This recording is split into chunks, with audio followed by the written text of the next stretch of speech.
Bukas ay nakatakda ng magbukas ang mga bangko at iba pang establishmento sa Tacloban City. Isasagawa rin ng DTI ang Diskwento Caravan para sa mga residente ng lungsod. Ang detalye mula kay Haji Caaminio, live via phone patch mula sa Tacloban City. Haji, ng hapon sa iyo.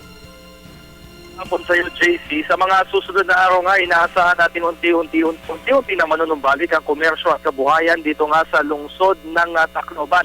Pero meron ng ilang establishmento at ilang mga negosyo na unti-unti na nga nagbubukas at pangangasiwaan naman ng Department of Trade and Industry yung tinatawag na Diskwento Caravan dyan sa Tacloban City, kung saan nakapull-alert naman ang Philippine National Police upang tiyakin na hindi magkakagulo ang mga dadagsang mamimili. 8 truck na naglalaman ng mga basic necessities gaya ng asukal, gatas at iba pa ang dadating bukas.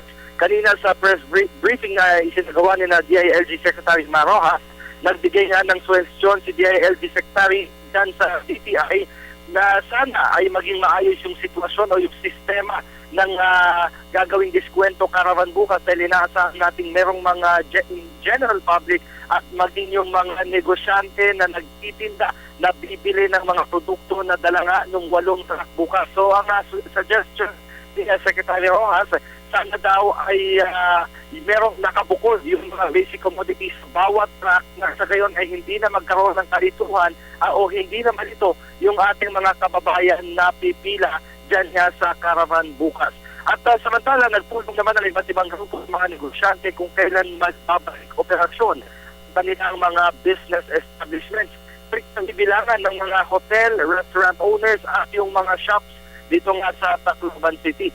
At dahil nga nabanggit ko kanina, JC, meron na tayong mga namataang negosyo na nagbubukas na dito. Actually, may mga gasolinahan tayo dito sa may kahabaan ng Maharlika Highway na nagsimula ng magbukas gaya na lamang ng Petron, kung saan nakita natin na mahaba na yung pila ng mga kababayan natin na gustong magkarga ng gasolina. Maliban dyan ay nagbukas na din at sinabi nga ni Tacloban City Administrator Person David na simula pa unti-unti lang nagbubukas mga bangko sa downtown. Particular na yung Land Bank of the Philippines na talagang naglagay pa o nagtalaga pa ng mga tinatawag na mobile ATMs. Nariyan din yung Metro Bank, Development Bank of the Philippines at itong Allied Bank kung saan merong mga bangko na nag-share ng kanilang mga counter dahil meron pang mga bangko na napala ng precise Yolanda.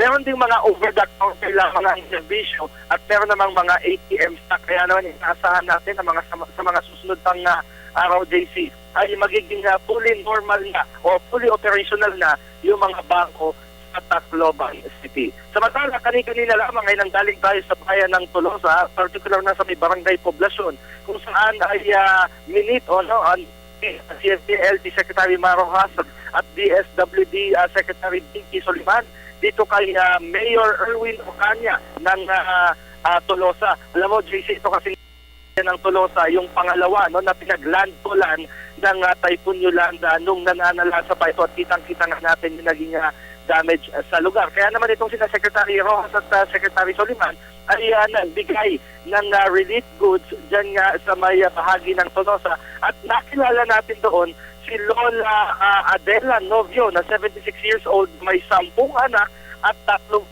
apo. At siya yung nakatanggap ng 1 milyong relief pack mula nga sa DSWD. At nagpapasalamat naman si Mayor Ocaña sa pagdating ni Secretary Rojas at asahan pa daw nila na magtutuloy-tuloy pa yung pamamahagi ng mga relief goods at maging yung pagtatayo ng mga tinatawag na bunk houses ay pinag-iisipan na rin dyan sa may bayan ng Tolosa kung saan nanggaling nga ang dalawang cabinet secretary.